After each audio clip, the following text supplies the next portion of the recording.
అనంత విశ్వ సంపదని ఆకర్షించడానికి మీ ముందుకు వస్తుంది అహం బ్రహ్మాస్మి సాధన 11 డేస్ ఎనర్జీ యాక్టివేషన్ ప్రోగ్రామ్.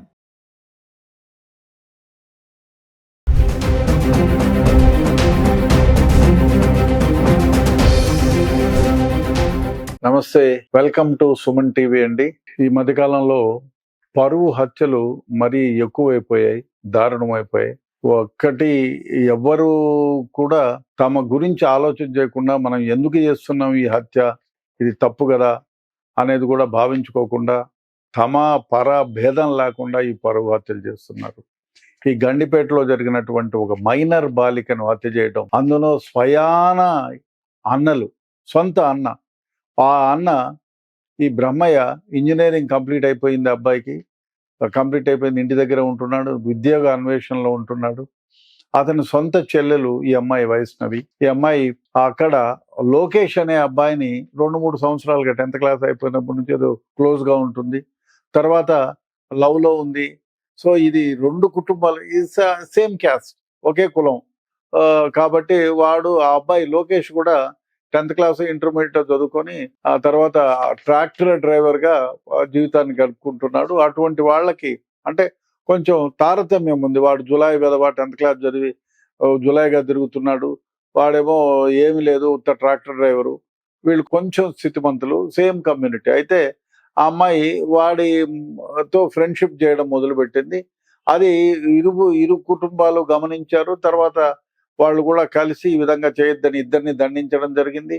ఆ తర్వాత ఎవరైతే ఉన్నారో ఈ అబ్బాయి లోకేష్ని, వాళ్ళ తండ్రి అంటే అమ్మాయి తండ్రి, వాళ్ళ తల్లి ఇద్దరు కూడా నువ్వు మా అమ్మాయితో కలవకూడదని రిస్ట్రిక్ట్ చేశాడు. అదేవిధంగా ఈ అమ్మాయికి సంబంధించినటువంటి టెలిఫోన్ కూడా వాళ్ళ ఇంట్లో వాళ్ళు టెలిఫోన్ తీసుకొని కట్టడి చేశారు ఆ అబ్బాయిని కలవకుండా చేయడానికి. ప్రతిరోజు ఈ అమ్మాయి కాలేజీకి పోయి రావాలి కాబట్టి కాలేజీకి పోయి రావడానికి అప్పుడప్పుడు వాళ్ళ అమ్మ టెలిఫోన్ని యూజ్ చేసుకునేది. ఏమైంది, వీళ్ళు ఈ విధంగా కట్టడి చేస్తే ఈ అమ్మాయి మనం గడ్డిపేటలో కలుసుకుందాం అని చెప్పి తన బాయ్ ఫ్రెండ్ ఎవడితో లోకేష్ ఉన్నాడో అతనికి టెలిఫోన్ మెసేజ్ ఇవ్వడం. మరి అది డిలీట్ చేసిందా లేదా అది తల్లికి తెలిసి తల్లి కొడుకుతో చెప్పడం, ఈ అమ్మాయి ఏదో మెసేజ్ ఇచ్చిందిరా నా ఫోన్ తీసుకొని చూడమంటే ఆయన చూడటం, చూసి దీన్ని ప్లాన్ చేసుకోవటం చేసి ఏం చేశారు, ముందు వీళ్ళిద్దరూ అంటే అబ్బాయి లోకేష్ ఈ అమ్మాయి ఇద్దరు కలిపి గండికోటకు పోతారనేది వాళ్ళ ఇంట్లో తెలిసింది. ఎవరు, ఈ వైష్ణవి ఇంట్లో తెలిసింది ముందుగానే. తెలిస్తే వాళ్ళు ఏం చేశారు, సరే ఏ విధంగానైనా ఈ అమ్మాయిని కట్టడి చేయాలనేటువంటి ఉద్దేశంతో వాళ్ళన్న అంటే ఇంకో కజిన్ బ్రదర్ సుబ్బయ్య అని, బ్రహ్మయ్య సుబ్బయ్య, వీళ్ళిద్దరూ కలిసి వీళ్ళేం చేసినారు, అది చూసుకున్నారు, ముందు రెక్కి నిర్వహించారు. అరే మనం మెయిన్ రోడ్లో పోతే సీసీ ఫుటేజ్లు ఉన్నాయి, సీసీ కెమెరాలు ఉన్నాయి, పోలీస్ చెక్ పోస్ట్ ఉంది, అదేవిధంగా ఆ దారిలో అంతా హోటల్స్ అవి ఉంటే దానిలో అన్నిట్లో కూడా మనం కనపడతాం కాబట్టి ఈ దారిలో రాకూడదని ముందుగానే డిసైడ్ చేసుకొని వీళ్ళు ఏం చేశారు, మైలవరం డ్యామ్ నుంచి ఆ పల్లెల మీదుగా నెమ్మదిగా ఈ స్పాట్ అంటే ఈ అమ్మాయి వాళ్ళు ఎక్కడికి వస్తారు అనేది గమనించి ముందుగా వాచ్ పెట్టి వీళ్ళు ఎక్కడెక్కడ ఉంటారని ముఖ్యంగా వీళ్ళు ఇద్దరు, ఈ అమ్మాయి అబ్బాయి అక్కడ ఉండగా వాళ్ళ కజిన్ ఎవరో మీకోసం వెతుక్కుంటున్నారా, ముందు కాలేజ్ దగ్గర పోయినారు, లేక వీళ్ళిద్దరూ ఇట్లా పోయినారని ఎవరో చెప్తారు కదా, మా అమ్మాయి ఉందా అంటే ఇటు పోయినారని. సో వాళ్ళిద్దరూ ఇట్లా పోయినారని తెలుసుకొని వాళ్ళ వెంటే ఈ సుబ్బయ్యను బ్రహ్మయ్య ఇద్దరు వేరే రూట్లో వచ్చి ఆ టయానికి ఈ అబ్బాయికి ఫోన్ రావటం. ఈ అబ్బాయి ఆ అమ్మాయి వెళ్ళిపోమంటే వెళ్ళిపోకుండా నేను వెళ్ళిపోతానులే, నువ్వు వెళ్ళిపో, నేను దొరికితే చంపేస్తాను నిన్ను అంటే ఈవిడ మోటార్ సైకిల్లో వెళ్ళిపోవటం, ఇవన్నీ సీసీ ఫుటేజ్లో రికార్డ్ అయింది. ఇద్దరూ కలిసి రావటం, ఆ అమ్మాయితో ఉండటం, తర్వాత ఒక 1 or 2 hours తర్వాత మళ్ళీ వెళ్ళిపోవటం, ఇదంతా సీసీ ఫుటేజ్లో అయింది. కానీ ఈ బ్రహ్మయ్య వీళ్ళు ఎవరైతే వచ్చినారో వాళ్ళది ఎక్కడ సీసీ ఫుటేజ్లో రికార్డ్ కాలే. దానికి కారణం ఏమంటే వీళ్ళు ప్లాన్ వేసుకొని, అంటే ఎక్కడ మనం రికార్డు కాకూడదు, ఎవిడెన్స్ క్రియేట్ కాకూడదు అనే ఉద్దేశంతో ఏం చేశారు, వీళ్ళు మైలవరం నుంచి విలేజెస్లో నుంచి, ఆ విలేజెస్లో పోలీస్ చెక్ పోస్ట్ లేదు, సీసీ ఫుటేజ్ లేవు. సో నెమ్మదిగా అక్కడికి వచ్చి ఈ అమ్మాయిని, వాళ్ళు లేడు కాబట్టి ఈ అమ్మాయిని చూసి నానా విధాలుగా కొట్టి చంపేసి, చచ్చిపోయిన తర్వాత తమను గుర్తించకూడదు, ఆ ప్రీడే ఈ అమ్మాయిని చంపి రేప్ చేసినాడు అని చెప్పేటట్టు ఆ అమ్మాయి వివస్త్రను చేసి బట్టలు లేకుండా, ఏ అన్నతమ్ముడైనా తమ చెల్లెల్ని అన్న కాపాడతాడు, రక్షణ కవచంగా ఉంటాడు. చేతికి రక్షణని కట్టించుకొని నీకు జీవితాంతం నీకు రక్షణగా ఉంటాననేటు రక్షాబంధన్ జరుపుకునేటువంటి ఈ సమాజంలో సొంత అన్న, రక్షించాల్సిన అన్న, తన మానాన్ని కాపాడాల్సిన అన్న బట్టలు తీసేసి వివస్త్రను చేసి ఆమె చనిపోయిందని తెలుసుకొని అంతవరకు కొట్టి గొంతు నులిమి నానా విధాలుగా గుండెల పైన గుద్ది బ్లడ్ క్లాట్ అయ్యి, సో ఆ డెడ్ బాడీని తీసుకెళ్లి రంగనాయ స్వామి ఆలయం వెనకాల, అది 30 అడుగుల గుంత ఉంది, ఆ పొదల చెట్లు, ఆ చెట్ల మధ్య వేసేశారు. వేసి తమకేమీ తెలియదు అన్నట్టు వెళ్ళిపోయారు. తర్వాత ఇంకో ఈ సీన్ ఏమని క్రియేట్ చేశారు, మరుసటి రోజు పోలీసులకి మా అమ్మాయి కనపడలేదని ఎఫ్ఐఆర్ ఇవ్వడం, ఆ తర్వాత మా అమ్మాయి శవాన్ని ఫలానా దగ్గర తుప్పల్లో ఉందని ఎవరో చెప్పారని చెప్పడం, పోలీసులను వెంట పెట్టుకొని ఆ తుప్పలకి వీళ్ళు మొదటిసారిగా పోయినట్టే చూపించడి డైరెక్ట్ గా తీసుకెళ్ళి, ఆ తుప్పలు సామాన్యంగా కనపడవు. నేను కూడా ఈ మధ్యకాలంలో 6 months బ్యాక్ అక్కడికి వెళ్ళాను, గండికోటకి. మా అందరికీ మామూలుగా ఉన్నాయి, హోటల్స్ ఉన్నాయి, తర్వాత ఈ క్యాంప్ ఫైర్ కు సంబంధించినవి ఉన్నాయి, ఆ విధంగా ఉన్నాయి.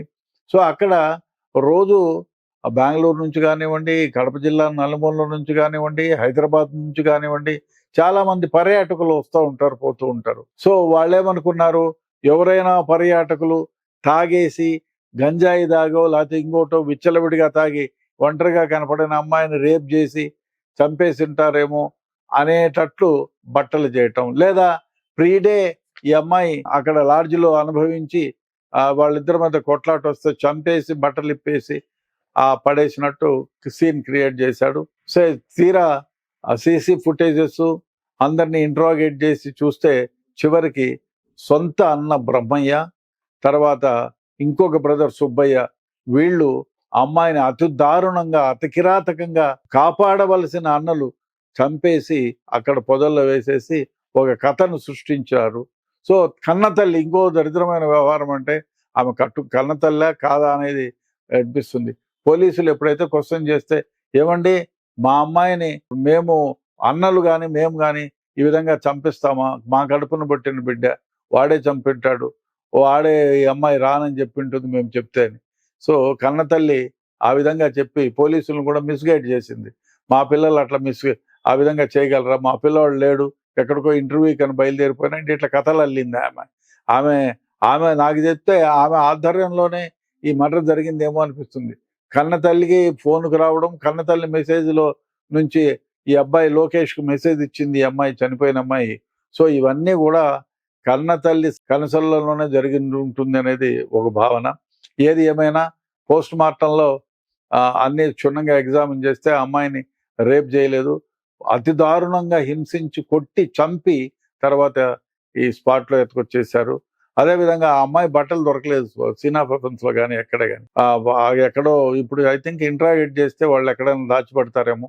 వాళ్ళ ఇద్దరిని, బ్రహ్మయ్యను సుబ్బయ్యని ఇద్దరిని ఇంట్రాగేట్ చేస్తున్నారు.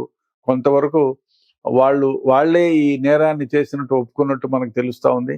వాళ్ళ పంచనామా రాసి ఏదేమైనా వాళ్ళు ఏ విధంగా అమ్మాయి శరీరం పైన ఉన్న వస్తువులు ఎక్కడైనా పడేశారా, అమ్మాయి చెవులో నుంచి కమ్మ కూడా దుద్దు కూడా ఒకటి లేదు, ఒకటే ఉంది. సో మిగతాటివన్నీ కూడా ఆ అమ్మాయిని వివస్త్రణ చేసినటువంటి ప్రదేశం ఏమిటి, ఇవంతా కూడా వాళ్ళు పోలీసులు సేకరించిన తర్వాత వీళ్ళపైన ఛార్జ్షీట్ వేస్తారు. ఏది ఏమైనా కన్న కూతుర్ని ఈ విధంగా కొడుకు చేత దారుణంగా హతమార్పింపజేయడం చాలా దారుణమైన వ్యవహారం. నచ్చ చెప్పుకోవాలమ్మా, వీడి జీవితం ఇటువంటిది, నువ్వు ఈ విధంగా బ్రతకాలి, వాడికి జీవనాధారం లేదు, నిన్నేం పోషిస్తాడు, ఈ విధంగా చెప్పాలి, చేసి ఆమెను మలుచుకున్నట్టు చేయాలి. కానీ ఈ విధంగా చెల్లెలు వేరే వాడిని ప్రేమించింది, అది మీరేమో కులస్తుడు కానివ్వండి, ఇప్పుడు కుల వ్యవస్థ ఉంది అని. కుల వ్యవస్థ కాదు కదా, నేను చెప్తున్న పరువు హత్యలన్నీ కూడా కులానికి సంబంధించినవి కానే కాదు. ఎంతసేపు వాళ్ళు హోదా, డబ్బు చుట్టే తిరుగుతుంది ప్రపంచం అంతా. డబ్బు ఉంటే వాడు ఎవరిని ప్రేమించినా ఏం చేసినా ఓకే అంటున్నారు. ఇక్కడ కూడా ఈ అబ్బాయి లోకేష్ సపోజ్ ఒక ఎంప్లాయీగా ఉండే, ఒక గవర్నమెంట్ ఎంప్లాయీ స్థితిమంతుడు అయి ఉంటే వాడిని కాళ్ళు కడిగి కన్యాదానం చేసేవాడు. వాడికి తల్లిదండ్రులు లేరు, చనిపోయినాడు, బంధువుల దగ్గర పెరిగాడు, కొంచెం జులాయిగా తిరుగుతున్నాడు, ట్రాక్టర్ డ్రైవింగ్ లైసెన్స్ తీసుకున్న వాడు ట్రాక్టర్ దొరుకుంటున్నాడు, వాడికి వెనక ముందు ఏమి లేదు, ఆస్తిపాస్తులు ఏమి లేవనేటువంటి ఉద్దేశంతోనే జులాయి వెదవానికి తిరగకూడదు అనేటువంటి విషయంలో ఈ అమ్మాయిని హతమార్చారు. ఇది చాలా దారుణమైన వ్యవహారం. After all 16-17 years girl. చెప్పండి, వాడిని కూడా పిలిపించండి, పోలీస్ స్టేషన్లో కంప్లైంట్ చేయండి, అమ్మాయి కౌన్సిలింగ్ ఇప్పించండి. ఆ విధంగా చేయాలి. కానీ ఈ విధంగా సొంత కాపాడాల్సిన అన్న వివస్త్రను చేసి ఒక చెల్లిని ఎవరైనా నమ్ముతారా? ఈ విధంగా చంపాడంటే చాలా దారుణం. డెఫినెట్గా ఇటువంటి దానిని మనం క్రూరంగా ఈ విధంగా హింసించిన వాళ్ళని కఠినంగా శిక్షించాలి.